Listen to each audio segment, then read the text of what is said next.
So you may have heard by now that the CEO of Twitter, Jack Dorsey, went on the Joe Rogan podcast yesterday, along with his colleague Vijay Gadde, head of trust and safety, who does legal work for Twitter.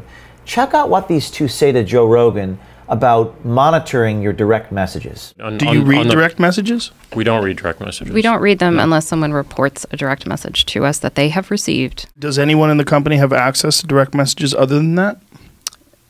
Only in the context, again, of reviewing reports. Oh yeah, we can actually read your DMs.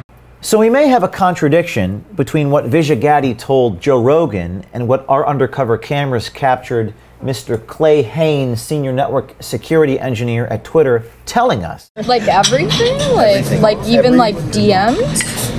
Oh yeah, we can actually read your DMs. I've seen way more penises than I've ever wanted to see in my life. On what? DM messages? DMs, tweets, yes. Penises? Lots of dicks. Not only does Clay Haynes talk about how he peruses private messages and looks at private pictures, he says that there are hundreds of people at Twitter dedicated to reading direct messages for this purpose. There's teams dedicated to it. I mean, we're talking at 300 or 400, at least 300 or 400 people.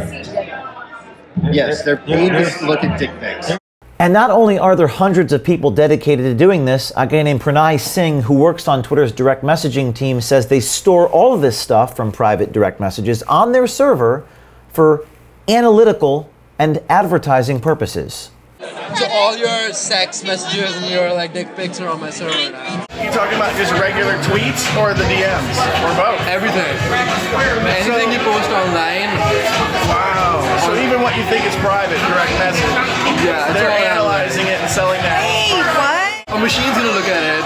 An algorithm will look at it. Why? And they'll make a virtual profile about you. And if that isn't a contradiction, how about this closing remark from Twitter's Clay Haynes? It is creepy, big brother. Does anyone in the company have access to direct messages other than that? Only in the context, again, of reviewing reports that